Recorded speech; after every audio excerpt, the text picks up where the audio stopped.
ॐ नमः सिद्धेभ्यः। ॐ नमः सिद्धेभ्यः। ॐ नमः सिद्धेभ्यः। ॐ जय जय जय। नमोस्तु नमोस्तु नमोस्तु। नमो अर्यन्ताणं नमो सिद्धाणं नमो ऐरियाणं नमो वज्रायाणं नमो लोहिसवसाणं। मंगलम भगवान वीरो मंगलम गौतमो गणी मंगलम कुंद कुंदारो जैन धर्मोस्तु मंगलम सर्वमंगलम मांगल्यम सर्वकल्याणकारकम प्रदानम सर्वधर्माणां जैनम जेतु शासनम जैनम जेतु शासनम। त्युवण तिलियम देवम वंदिता त्युवणिंद परी पूज्यम वोच्छम अणुपेयाओ भव्य जनानंद जननियो। बोले जिनवाणी मात की जय हो। बोले सती मात की जय हो। कार्तिकेयानुप्रेक्षा ग्रंथ कार्तिकेय स्वामी विरचित और लोकानुप्रेक्षा में चर्चा चल रही है बहुत सुंदर। अपने 10 प्राणों की कल बात आई थी कि कुल 10 प्राण कहे गए हैं। 5 इंद्रियां, 3 बल, आयु और श्वासोश्वास, ये 10 प्राण हैं। उसमें एक इंद्रिय जीव के 4, 2 इंद्रिय के 6, 3 इंद्रिय के 7, 4 इंद्रिय के 8, असंगी के 9 और संगी पंचेंद्रिय के 10। ये पर्याप्तक जीवों की बात हुई थी। और जो अपर्याप्तक हैं एक इंद्रिय उसके 3 ही कहे थे। कितने कहे थे?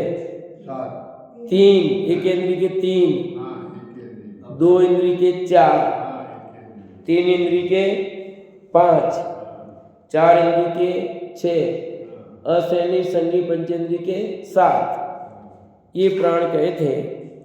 अब उसके आगे की चर्चा करते हैं कि विकलत्रय जीव कहाँ कहाँ रहते हैं, कहाँ कहाँ है और कहाँ नहीं है। किसने पूछा भी था मुझसे, बताया था आपको कि त्रिंज जीवों का निवास कहाँ कहाँ है और कहाँ है, कौन से जीव रहते हैं। तो आज ये सुंदर गाथा आपको पढ़ेंगे। 142 नंबर की गाथा, पेज नंबर 70 है, गाथा नंबर 142, 142। अब विकलत्रय जीवों का ठिकाना स्थान कहते हैं, यानी कहाँ है। वीति चौरखा जीवा हवंति नियमेन कम भूमिषु चरमे दीवे अद्ये चरम समुद्रे विषवेषु। द्विंद्रिय, त्रिंद्रिय, चतुरिंद्रिय विकलत्रय जीव नियम से कर्म भूमि में ही होते हैं तथा अंत के आधे द्वीप में और उसके अंत के संपूर्ण समुद्र में होते हैं। यानी जो कर्म भूमि है उसमें ही विकल इंद्रिय जीव, 2 इंद्रिय, 3 इंद्रिय, 4 इंद्रिय जीव होते हैं। भोग भूमि में विकलत्रय जीव नहीं होते। एक बात तो ये हुई। दूसरा इसमें निकला कर्म भूमि 2.5 द्वीप तक से बाहर नहीं है। 2.5 द्वीप के बाद कर्म भूमि नहीं है। तो 2.5 द्वीप के बाहर फिर अंतिम समुद्र है और अंतिम द्वीप है। अंतिम द्वीप का आधा द्वीप छोड़ दो, आधे द्वीप में तो विकलत्रय जीव नहीं है। आधे द्वीप के बाद अंतिम जो द्वीप है स्वयंभू रमण समुद्र, स्वयंभू रमण द्वीप, तो स्वयंभू रमण द्वीप का आधा भाग छोड़ दो पहले का, बाद का जो आधा भाग है वहां से लेकर अंतिम समुद्र पूरा, यानी 1.5 भाग समुद्र का है पूरा और उसका द्वीप का आधा भाग, और उस द्वीप से आधे से डबल जस्ट वो है। तो अपना मतलब आधा द्वीप और एक समुद्र, 1.5 भाग वो हो गया। तो इस 1.5 भाग में लास्ट में फिर विकल त्रय जीव है, बीच में नहीं है कहीं भी।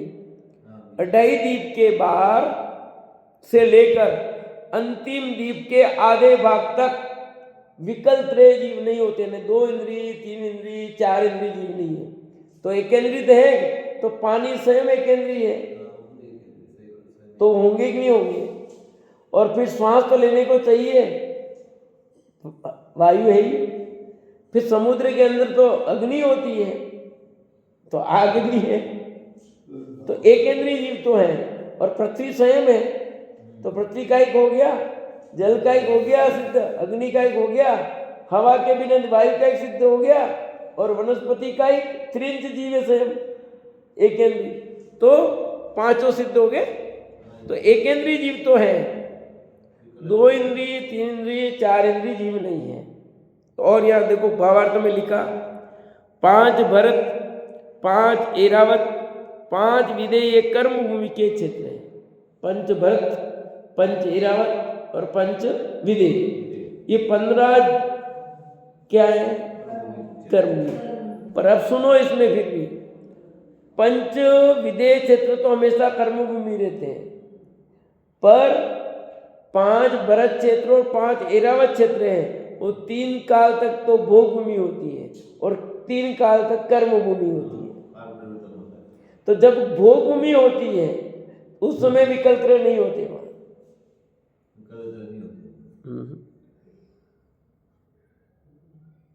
लिखा कर्म भूमि में होंगे, भोग भूमि में नहीं होंगे। उससे आगे आधे द्वीप तथा अंत का स्वयंभू रमण पूरा समुद्र, इन स्थानों में विकल्प रहे और स्थानों में नहीं है। 5 भरत क्षेत्र में, 5 ऐरावत क्षेत्र में, 5 विदेश क्षेत्र में है, और अंतिम जो द्वीप है उसका आधा भाग पहले का छोड़ दो, बाकी का जो आधा भाग रहा लास्ट वाला, उस आधे भाग से लेकर पूरा समुद्र ले लो, वहां तक विकल्प त्रय जीव है। तो अब यूं देखा जाए तो जम्बू द्वीप से लेकर अंतिम तक विकल्प रहे हैं, पर बीच में नहीं है भाग। और उसका खुलासा करेंगे आगे। अब अढ़ाई द्वीप के बाद त्रिंच है, उनकी व्यवस्था हेमवत पर्वत के समान, ऐसा कहते हैं। अढ़ाई द्वीप के बाद त्रिंच तो है, त्रिंच का निषेध नहीं किया, विकल्प त्रय का निषेध किया। किसका? 2 इंद्रिय 3 इंद्रिय 4 इंद्रिय जीव नहीं है, इसका निषेध किया।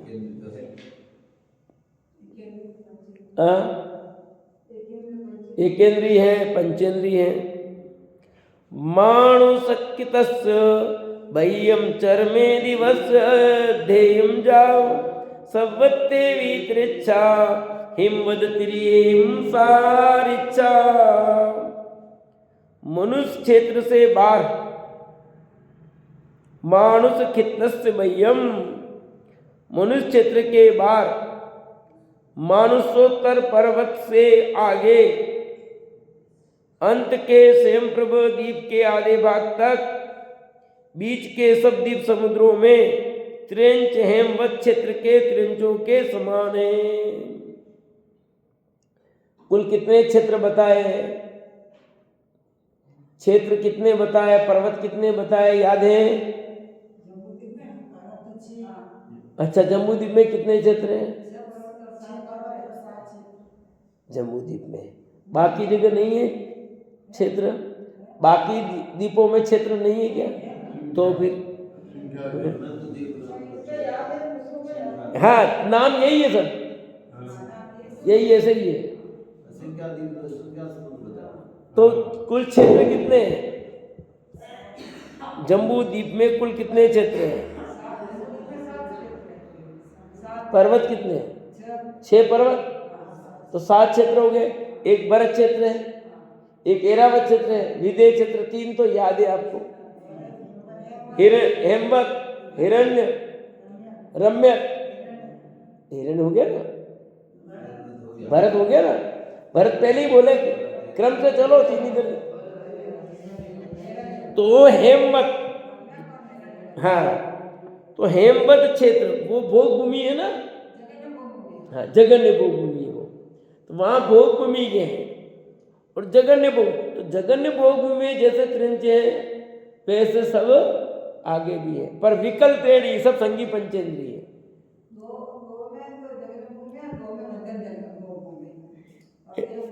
यह हेमवत का मतलब तो उसके समान जगन्य भोग भूमि के आगे खुलासा भी करेंगे। देखो हेमवत में जगन्य भोग भूमि है, आगे नीचे मानुषोत्तर पर्वत से आगे असंख्या द्वीप समुद्र तर आधे संभ्रम नामक अंतिम द्वीप तक सब स्थानों में जगन्य भोग भूमि की रचना है। वहां के त्रिंचों की आयु काय हेमवत क्षेत्र के त्रिंचों के समान है कि उनका शरीर भी उनकी आयु भी हेमवत क्षेत्र में जो जगन्य भोग भूमि है उसमें जो त्रिंचों की आयु है वैसी आयु है, शरीर भी वैसा ही है और सब त्रिंच संगी पंचेंद्रिय है। वहां पर विकल्प नहीं है। 5 व्रत 5 ऐरावत क्षेत्र तो और 5 ऐरावत क्षेत्र छोड़ दो, विदेश क्षेत्र छोड़ दो, अढ़ाई द्वीप के बाहर की बात कर रहे हैं। अढ़ाई द्वीप के बाहर लेकर जो आधा द्वीप है स्वयंभू रमन द्वीप जो है आधा स्टार्ट का, इतने भाग में सभी संगी पंचेंद्रिय त्रिंच है वो जगन्य भोग भूमि के हैं। बस ये समझो। आधे में तो विकल्प भी आ रहे ना, आधे में तो विकल्प भी आ रहे हैं, संगी पंचेंद्रिय नहीं ऐसा नहीं है वहां पर भी, क्योंकि स्वयंभू समुद्र में ही तो मां मस्तका तो संगी पंचेंद्रिय हो, तो संगी पंचेंद्रिय का निषेध नहीं है वहां पर, क्योंकि विकल्प जीव बीच में नहीं और वहां है ऐसा। तो यहां पर तो त्रिंच जीवों का निवास कहाँ हो गया, पूरा एक राज्य में है, मध्य लोक में सर्वत्र है, ये निषिद्ध हुआ। त्रिंच जीवों का निवास तो मध्य लोक के सर्वत्र है, परंतु मनुष्यों का निवास अढ़ाई द्वीप के बाहर नहीं है। अढ़ाई द्वीप के बाहर मनुष्य नहीं है, त्रिंचों का निवास तो है। आगे आपको बताएंगे देव और नारकी कहाँ, वो भी बताएंगे, उनका निवास कहाँ वो आगे बताएंगे। अभी 2 गति की बात हो गई, मनुष्यों की और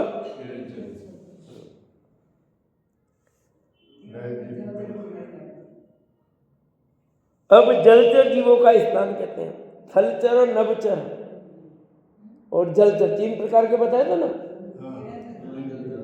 त्रिंच गर्भज 3 प्रकार के बताए थे, जलचर थलचर और नभचर। तो नभचर जलचर जीवों का स्थान कहाँ है, लवणोए कालोए अंतिम जलम्मी जलेरा संति शेष समुद्रेषु गुणो न जलेरा संति नियमेन, नियम से क्या नियम है, लवणोदधि समुद्र में, कालोदधि समुद्र में, अंत के स्वयंभू समुद्र में जलचर जीव हैं और अवशेष बीच में समुद्रों में नियम से जलचर जीव नहीं है। खत्म। यानी अढ़ाई द्वीप तक जलचर जीव संगी पंचेंद्रिय भी जो जीव है वो अढ़ाई द्वीप तक है। अढ़ाई द्वीप के बाद लास्ट जो समुद्र है स्वयंभू रमन समुद्र, उसमें जलचर जीव है, इसलिए महामत्स्य की बात आई। बाकी के समुद्रों में जलचर जीव नहीं है, यानी संगी पंचेंद्रिय जीव नहीं है। मछली तो होगी कि नहीं है, सांप तो होगा कि नहीं है, मेढक तो होगा कि नहीं है, तो पानी साफ रखने के लिए कछुआ तो होगा, इतना समुद्र है तो मगरमच्छ तो होगा ही होगा। अरे भाई सांप कह दिया जलचर जीव नहीं है, और पहले कह दिया भोग भूमि के जीव हैं, तो भोग भूमि के जीव हैं जल में क्या करेंगे, त्रिंच।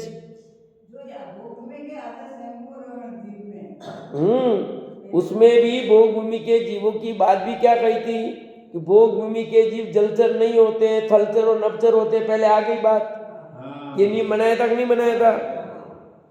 तो अब समुद्रों में वे जलचर जीव क्या करेंगे, क्योंकि भोग भूमि है। अटाई द्वीप के बाद सब भोग भूमि है। लास्ट का आधा द्वीप छोड़ दो पहले का, बाद में वापस कर्मभूमि शुरू, कर्मभूमि जैसा शुरू हो गया ये सब भोग भूमि है वहां तक। तो इसलिए वहां पर जलचर जीव नहीं है।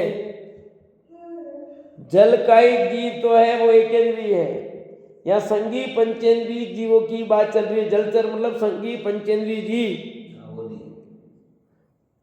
जो आधा द्वीप, आधा समुद्र है, आधा द्वीप के बाद, नए द्वीप के बाद फिर तीसरा समुद्र आएगा।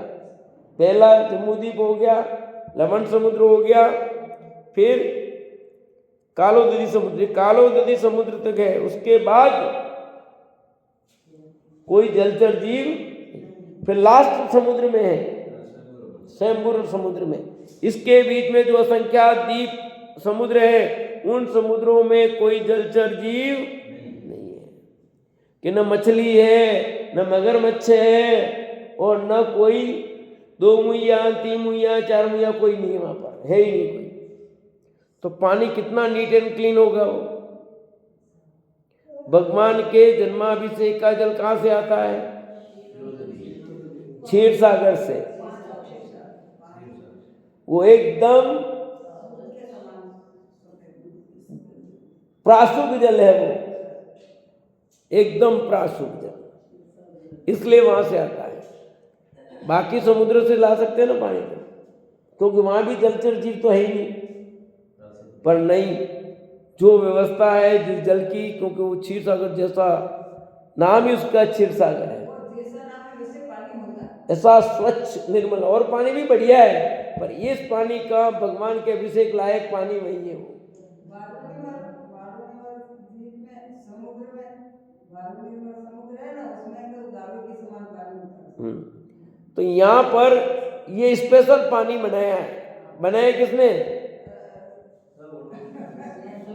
किसी ने बनाया नहीं, स्वतः निर्मित है, सारी व्यवस्था है।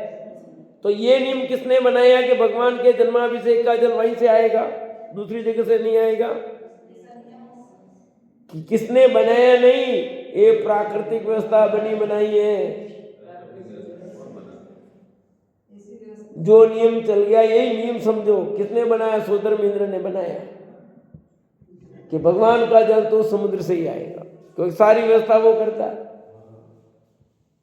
कि अपने अभिषेक होगा कहां से आएगा? कि कुएं से आएगा, नल का पानी काम में नहीं लेंगे। किसने बनाया नियम?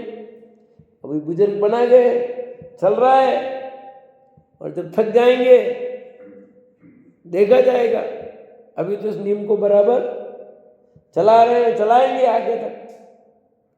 जहां कुएं की व्यवस्था नहीं, वो अलग बात है, अपने तो व्यवस्था है ना। तो भाई ये क्षीर सागर का जल ला करके त्रिलोक के नाथ बनने वाले जीव का 1008 कलशों से अभिषेक होता है। 1008 कलशों से। इंद्र करते हैं, देव करते हैं, देवियां नहीं करती, इंद्राणी नहीं करती अभिषेक। वहां क्या बालक है, कर ही सकते ना, बालक है वो तो। और 1 दिन का बालक भी नहीं है, अभी तो 0 दिन का बालक है। और लाई तो गर्भ से सची इंद्राणी तो लाई है। पर देखो क्या नियम बने, ये समझो। गर्भ में लेने इंद्र नहीं गया, सची इंद्राणी गई। जा सकता था मैं, क्या दिक्कत थी? पर नहीं, अभिषेक की बारी आई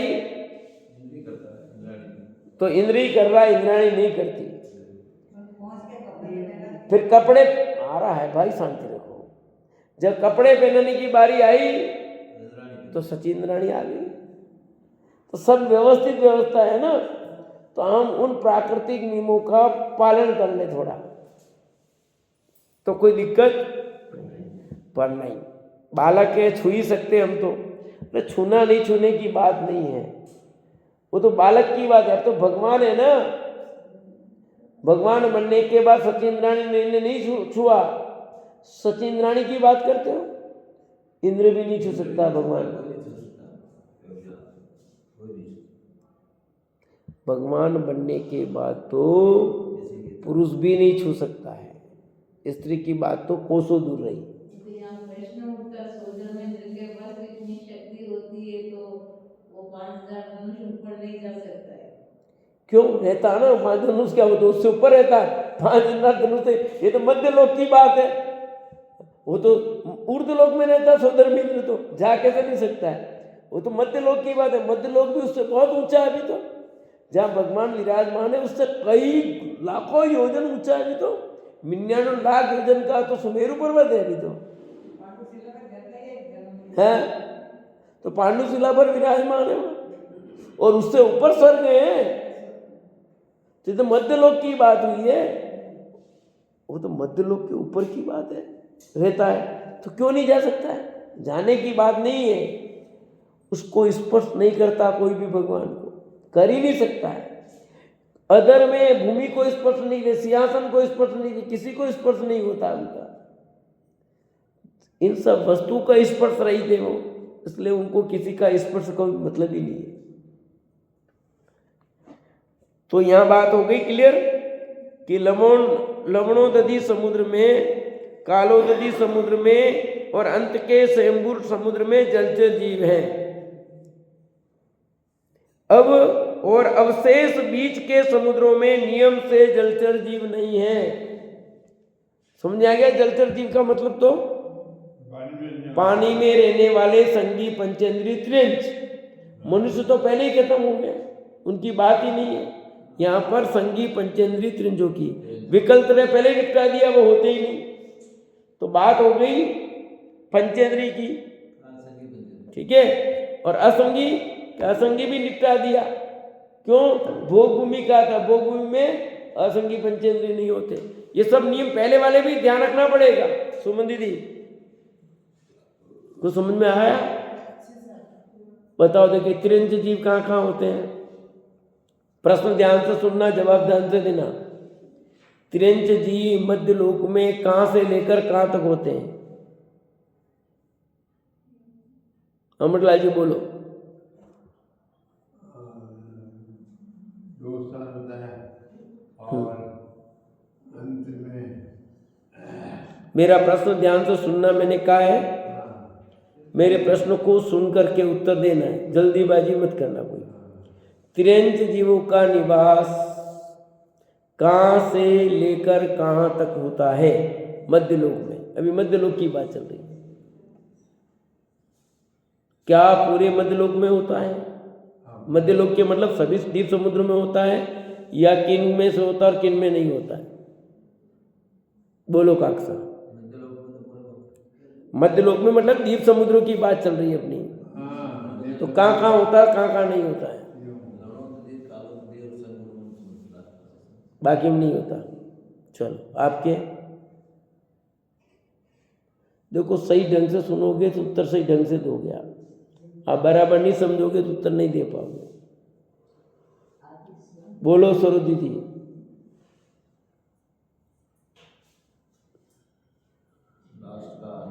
के आगे आधे स्वयं भ्रमण के पहले जो आधा हिस्सा उसमें नहीं होते हैं, उसके बाद स्वयं भ्रमण समुद्र में होते हैं, सब होते हैं। ठीक है, चलो आपका क्या कहना सरोज? अभी नहीं आया समझ में ना कहो तो मैं फिर समझाऊं। थोड़ा कहो, अच्छा कहो, कोई बात नहीं। आपके किसी के भी प्रश्न समझ में आया ही नहीं है, इसलिए आप उत्तर ढंग से दे ही नहीं पा रहे हो। मेरा प्रश्न है त्रिंच जीवों का निवास कहाँ कहाँ है? तो त्रिंच जीवों का निवास समस्त द्वीप और समुद्र में है। उत्तर ये है। क्या बोला मैंने? त्रिंच जीवों का निवास, त्रिंच गति के जीव समस्त द्वीप और समुद्रों में है। मध्य लोक के समस्त द्वीप में, समस्त समुद्रों में है। हो गया उत्तर। अब अगला प्रश्न मैं पूछूं। समस्त में है त्रिंच जीव सब में है ना। अब विकल्प त्रेन नहीं है, वो अलग बात है। जलचर नहीं है, वो अलग बात है। मैंने प्रश्न ये नहीं पूछा, मैंने प्रश्न पूछा त्रिंच जीवों का निवास कहाँ है। और ये बात मैंने पहले भी कही थी कि त्रिंच जीवों का निवास अडाई द्वीप के बाहर सभी द्वीप समुद्रों में है।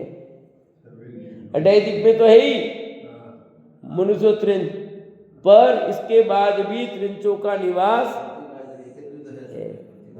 भी है। तो इसलिए समस्त द्वीप समुद्रों में तिरंचों का निवास।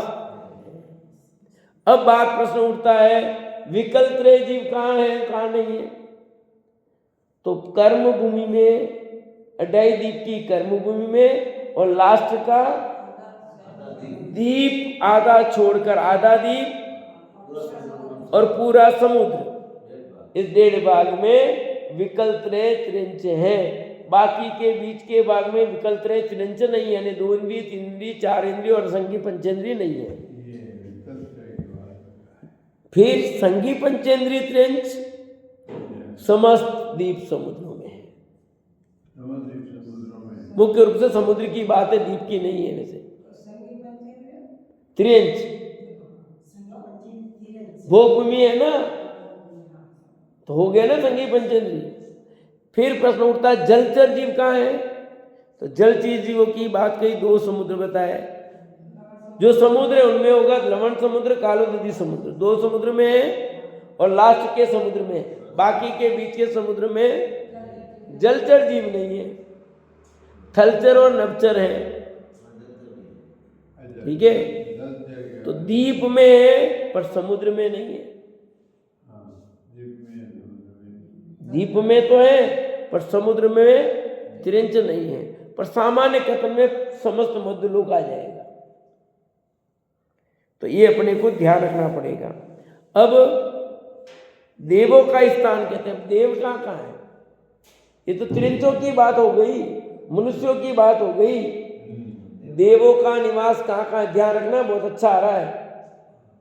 त्रिंच समझ में आ गए? पहले तो खास करके आपने पूछा था ना पहले, त्रिंच की बात कहाँ है। तो विकल त्रय जीव इतना समझ लो, 2 इंद्रिय, 3 इंद्रिय, 4 इंद्रिय जीव हैं, उनका निवास अड्डाई द्वीप के अंदर है, और लास्ट का द्वीप में आधा भाग और समुद्र पूरे में है। ये तो कठिन नहीं है। अब देवों का स्थान कहेंगे, पहले भवनवासी और वेंत्रों की बात करते हैं। सबको पता ना भवनवासी वेंत्रवासी देव कहाँ रहते हैं? तत्वार सूत्र में होगी बात, समझा दी है पहले। और सब अन्य ग्रंथों में भी आ गई बात, कितनी बार आ गई बात। खर बाय पंख बाय भावण देवाण होती भव नाणी, विंतर देवाण ता दुन्नम पीय तिरियलो यम्मी।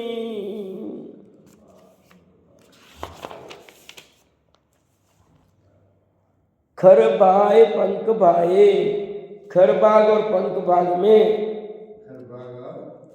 पंख भाग में भावान देवाना भवनवासियों के भवन तथा वेंतर देवों के निवास हैं, और इन दोनों के त्रिक लोक में भी निवास हैं।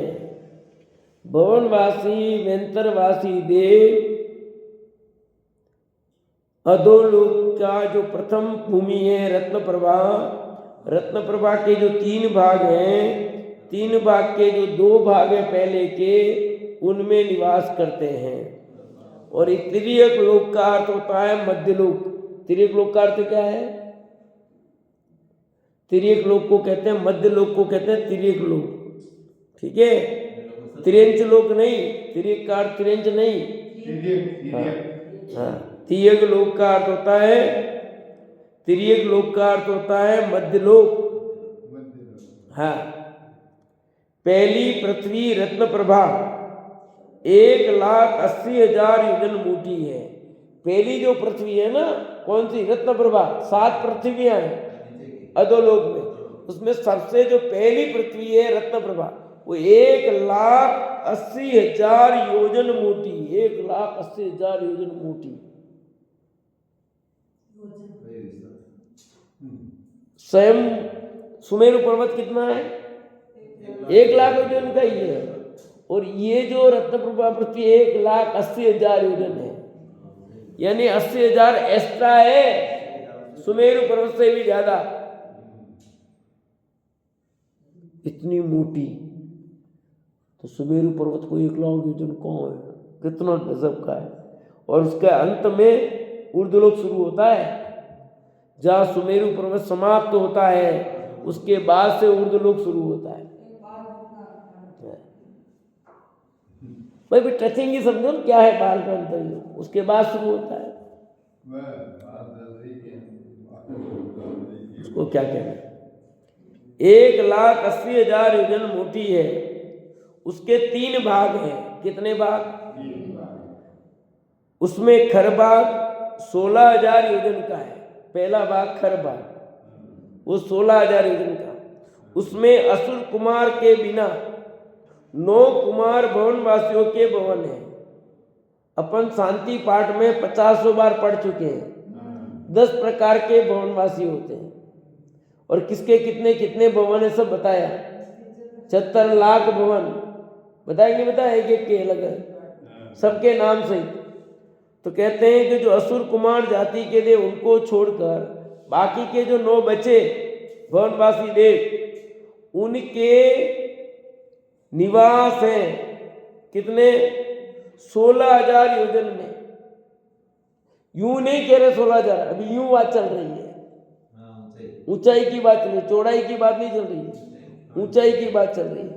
यहां से लेकर यहां तक जो ऊंचाई बीच में 16,000 योजन की, उस 16,000 योजन में जो खरभाग है उसमें भवनवासी देव रहते हैं। तथा राक्षस कुल बिना 7 कुल वेंतरों के निवास है। वेंतरों के 8 भेद होते हैं। कितने? 8 भेद होते हैं। उसमें एक भेद निकाल दो राक्षस का, भूत पिशाच सब भेद है, उसमें एक राक्षस भेद है। तो राक्षस को निकाल दो, बाकी कितने बचे? ये राक्षस जो होते हैं ना भूत, वो ज्यादा परेशान करते हैं, भूत पिशाच। यही बाकी वेंतर जाति के जो देव है जो नहीं करते परेशान, इस कुल में जो पैदा होते हैं ना वही परेशान करते हैं।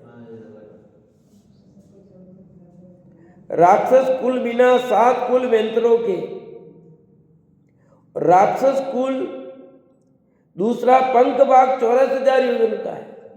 पहला भाग था खर भाग 16,000 का, दूसरा है पंख भाग, उसकी ऊंचाई है टोटल 84,000 योजन। कितनी? 1,80,000 में से 16 गए, फिर 84,000 ये घटना, फिर बाद में नरक शुरू होगा। दूसरा पंख भाग 84,000 योजन का है। इसमें असुर कुमार भवनवासी तथा राक्षस कुल वेंतर रहते हैं। कौन रहते हैं? कि जो दूसरा जो भाग है उसमें एक भवनवासी का एक भेद असुर कुमार और वेंतरों का एक भेद राक्षस, ये दोनों यहाँ निवास करते हैं। अभी तक जो पढ़ा था आपने, क्या पढ़ा था बोलो विधि साहब?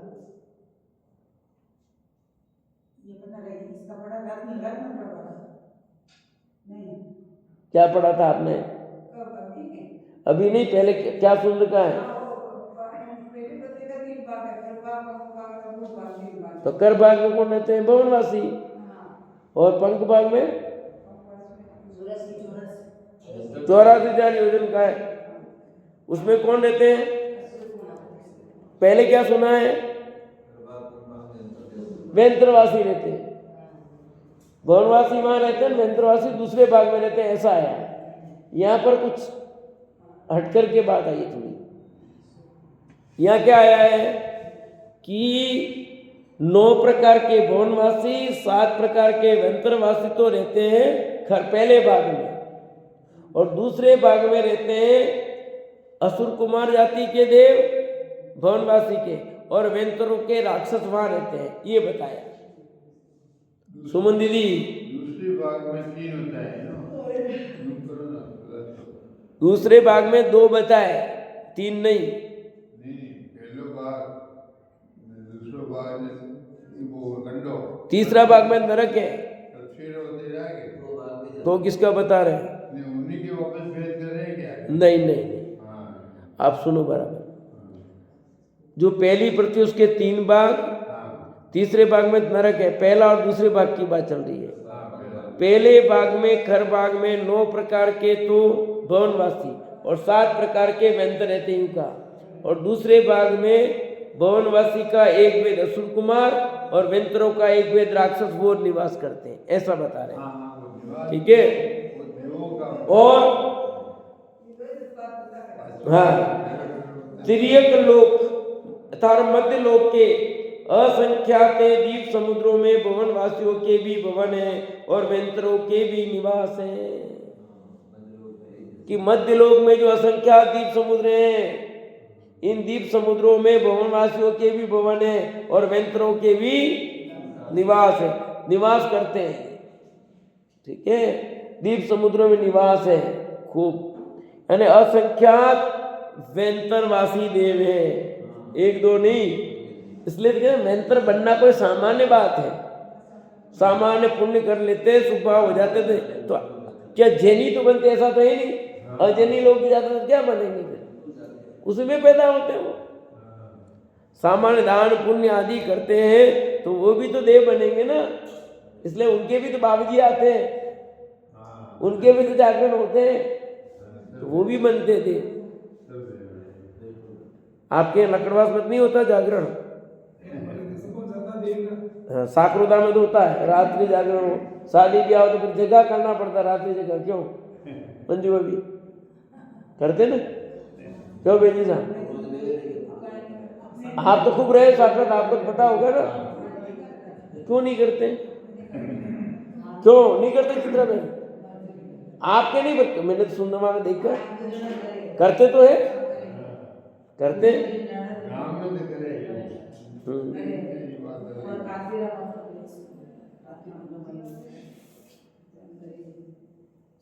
तो यहाँ कह रहे हैं इनके निवास यहाँ है। तो दो हो गए, कौन से? भवनवासी और अब कौन से रह गए? 4 प्रकार के देवे ना, भवनवासी, वेंतरवासी, ज्योतिषी और कल्पवासी। अब ज्योतिषी और कल्पवासी कहाँ रहते हैं, नारकी कहाँ रहते हैं, वो बता देते हैं अगली गाथा में। जो ईसियान विमाना रज्जु मित्तेवि तिरियलो एवी कपसुरा उड्डीय अलोय होंति ने रैया। ज्योतिषी देवों के विमान एक राजू प्रमाण त्रिक लोक के संख्या द्वीप समुद्रों के ऊपर हैं। कल्पवासी ऊर्ध्वलोक में, नारकी अधोलोक में। निपट गया ना। ज्योतिषी देवों के विमान कहाँ है? एक राजू प्रमाण। मध्यलोक कितना है?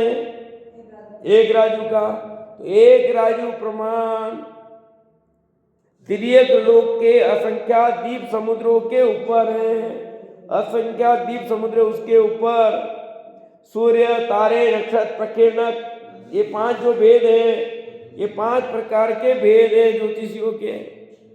सूर्य भी है, तारे भी है, चंद्रमा भी है, नक्षत्र है, प्रकीर्णक है, ये सब ज्योतिषी में आते हैं। और यही करते हैं दिन रात की व्यवस्था का जो सारा संबंध है गणना का, वो सब इनसे है। ठीक है, इसलिए नाम पड़ा ज्योतिषी। ज्योतिष से ही ज्योतिषी पड़ा नाम सब।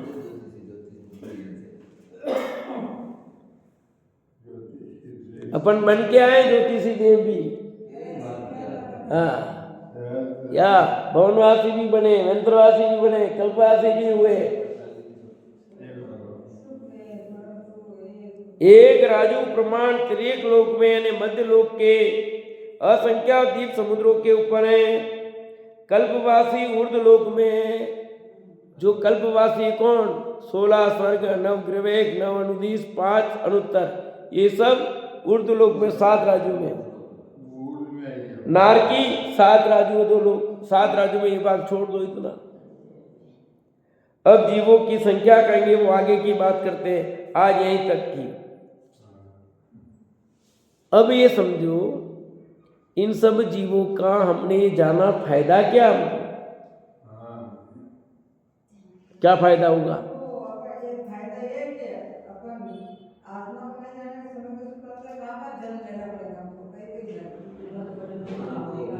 ये जानने से ये फायदा होगा कि जीवों का निवास कहाँ कहाँ है, हम कहाँ कहाँ घूमे, कहाँ कहाँ फिर के आए, और हमारे मन में तो कौन कौन जीव कहाँ रहते हैं, एक तो हमारा प्रश्न जो होता है उसका समाधान हो जाता है।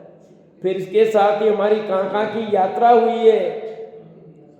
सरो दीदी, यात्रा में जाना है कि नहीं? तो नींद निकालोगे कैसे यात्रा में जाओगे? यह यात्रा करवा रहे हैं वो कर लो कि तू कहाँ यात्रा करके आया, फिर तेरी यात्रा करनी है।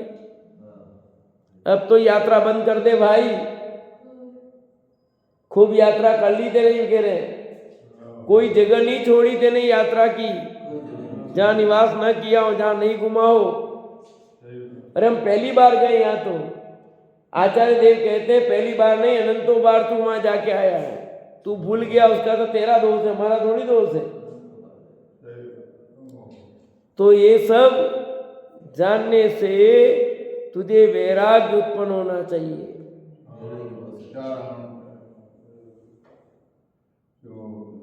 संसार, शरीर और भोग से व्यक्ति, तो ये संसार का स्वरूप चल रहा है, समझ लोक का स्वरूप चल रहा है कि कैसे कैसे जीव में कहाँ घुमा और क्या क्या हुआ, और कोरा का कोरा रह गया। अब मैं इन सब का स्वरूप समझकर सम्यक ज्ञान प्राप्त करके शीघ्र ही मुक्ति की प्राप्ति करूं, इसी भावना से विराम लेता हूं।